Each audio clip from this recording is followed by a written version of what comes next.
Hello fellow humans and welcome to this video of your replays, and today I want to talk about disappointment. All I had to ask is ask the expert, my mother, in how to deal with a disappointment. So now we're going to talk about when you want to win but your team doesn't really want to win, and that is exactly what we're talking about here today. Now if you want your replays featured, then put them on my Discord server, link to that in the description, and put it in the clips channel, and maybe I'll feature it and join the Discord anyway. Now we're having this Dave, Dezuzo. You're Dave now. Anyway, Dave having a game here in the IS-4. Now, a position like this isn't really great for an IS-4 because you don't really have any gun depression. Against the Type 71, that can potentially use as gun depression. That can be quite fatal.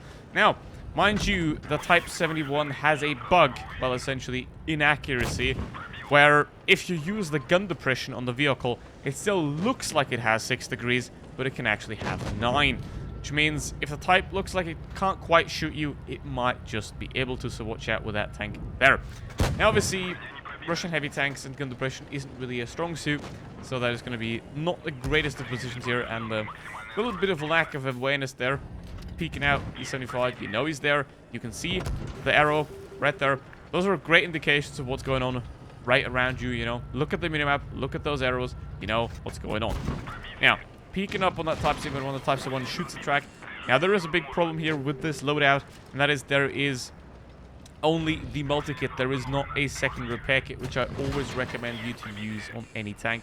For a situation like this, you used your repair kit, you used your multi-kit, you were set on fire, you lost a crewmate, and now you get tracked out the open and you can't do anything. Always use the 2 repair kits. The security is far, far more useful than the tiny boost that a speed boost or adrenaline gives you. Now, already lost a lot of hit points here, which isn't really ideal, obviously.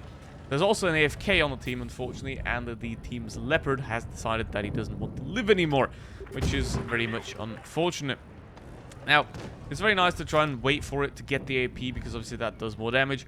Also, the more you aim your shots, the more likely they are to go in. And the more you like and subscribe, the less I'll annoy you with it. So do that if you haven't already. Now, 2.7k damage, that's a very great result already on its own. However, as you can see, the team's kind of falling apart there. With it did 75, it looks, and did WT as well, which was AFK, so that is somewhat unfortunate there. So how do you deal with this? Essentially, understand what is happening. The team is dying around you. Look around. What I'm not seeing here is, you know, looking around, always just focusing on the tank in front of you. That can be very helpful in certain situations, but there you go. Look around. That's what I want to see.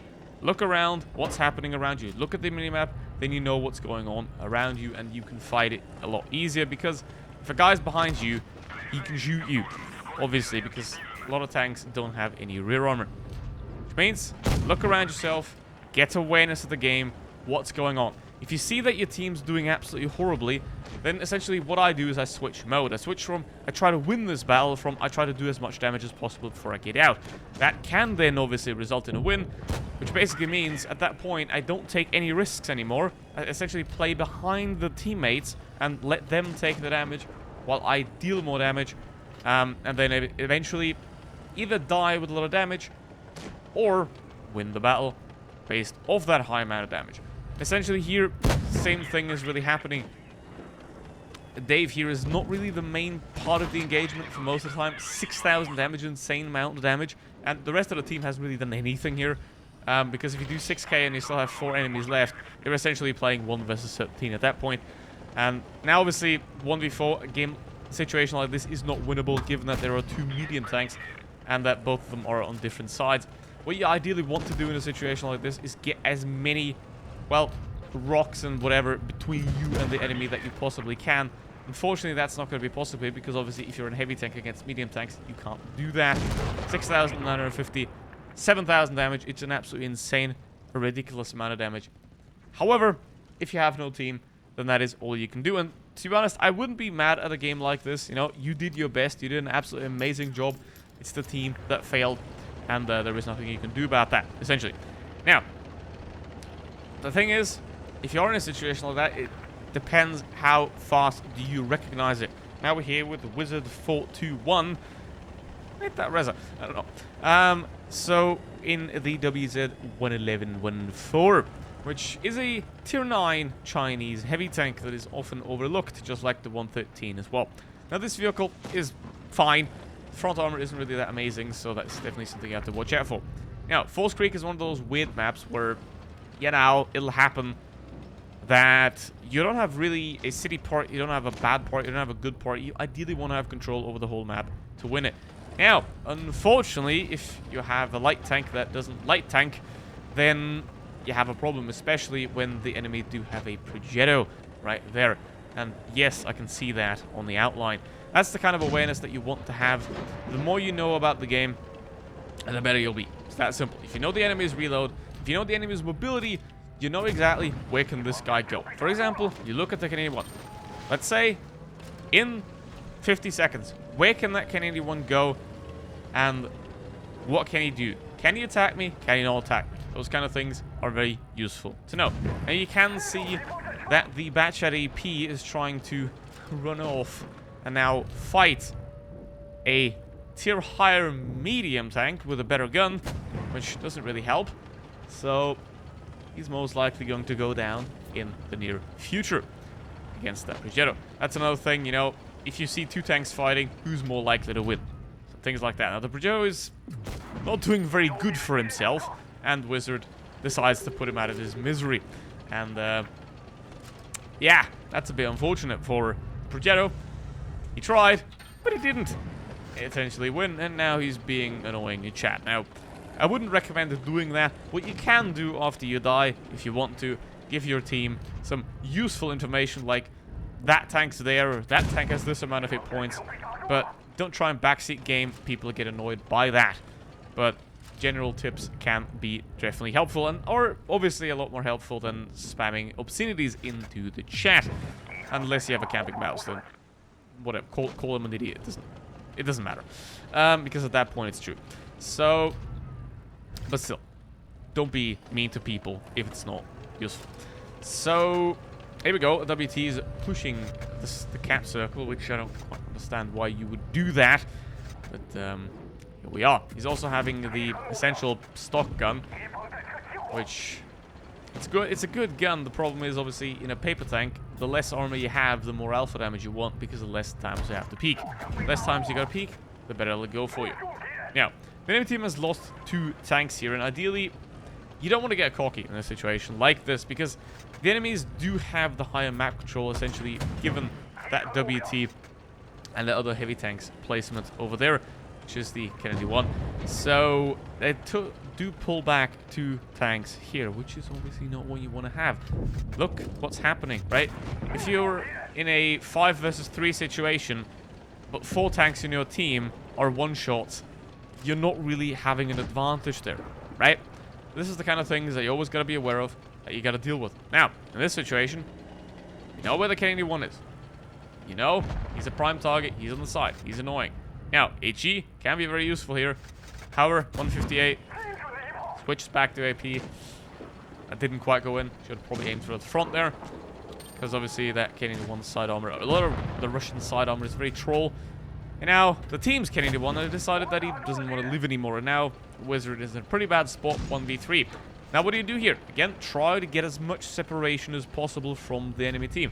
The problem is, again, you have the Kennedy one behind you, so with a clip of 1050, which you probably know about, hopefully, and then there is something pretty bad that you can do. Now, the Grill has made the mistake of kind of abandoning the Object 704, but he's now coming back to him. And now, the Grill's just pushing.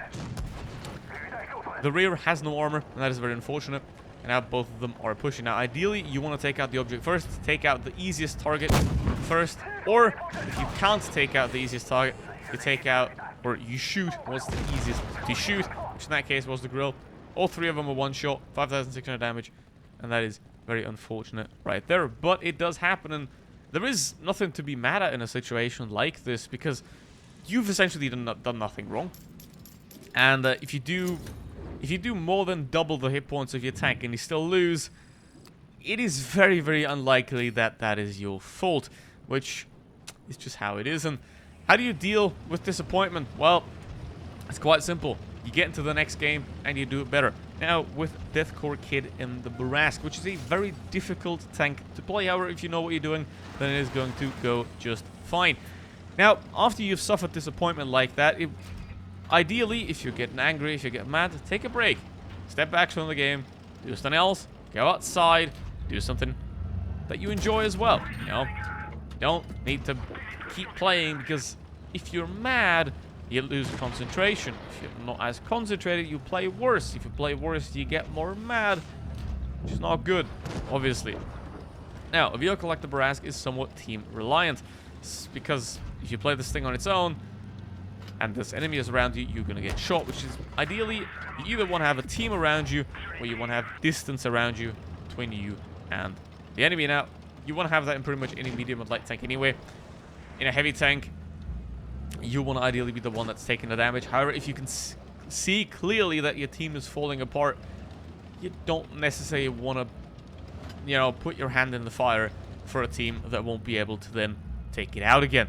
Because when your hands are roasted, you're not going to play very well. So you'd rather step back from the grill and let your teammates enjoy the roast while you, well, have a nice steak or something. Now, in this situation, obviously, the team is very spread out on both sides. You know, there's a 2-on-2 going on in the cap circle, which is going to be, can be very decisive. But what the enemy team is doing here, they're pretty much throwing away the Emil's reloading. Again, if you're looking somewhere else, try, is that Emil firing? Is he currently reloading? You gotta know, because if you know if he's reloading, if you know that the Emil's reloading while you're shooting at the CDC, for example, you can then refocus on the Emil and take out the Emil without having to rethink again. It's all about the awareness. How much do you know what's currently going on? That is really the entire thing about this game. It's a strategy game. As long as you know where to point the gun, or how to point the gun, and how to press the firing button, all the rest is just strategy. What's going on? Who's going where? And that is, well, very difficult for a lot of people, because given it's a mobile game, a lot of people are going to be playing casually. They're not going to know what's going on. But to go back to our camping mouse example, that is just blatant stupidity at that point, because simple human decent understanding would allow you to understand that a tank with a very, very thick armor shouldn't be sitting at the back. Now, once you've gone over those simplicities, basically, that you shouldn't camp in a mouse, so that maybe a tank with no armor doesn't belong in front of 5 enemy tanks, after that, you start thinking, what are the reload of the enemy? What is the armor of the enemy? What is the mobility of the enemy? What kind of player does the enemy look like? For example, a certain behavior, right? If you're circling a guy and he's turning the hull but not the turret, it's very likely that he's not a good player, because a better player knows to turn the hull and the turret at the same time, for example. So, all those kind of things to know about humans, and to ideally not expose yourself to 2 tanks at the same time, again, in a vehicle that has no armor. That's not really a great idea. But once you start to learn about how humans behave under stress situations, then it becomes a lot easier to deal with it. Now, obviously, 53 TP, he ain't looking. Boom, dead. Beautiful. Now, the Tiger as well. Ideally, again, with a Borask, what you want to do, you have an autoloader, you can essentially pull off a couple of sting operations. You run in, take your 2 shots, and you get out again. That's what this tank's good for. Again, telling your team what you want him to do. That guy doesn't have a camo. Camo is one of those indicators where you might not be that good of a player. And now, obviously, with a Borask, you have bad penetration, so you wait till you can actually pen him. And the Tiger is giving it a side. That's pretty easy. So, with that said, awareness is everything.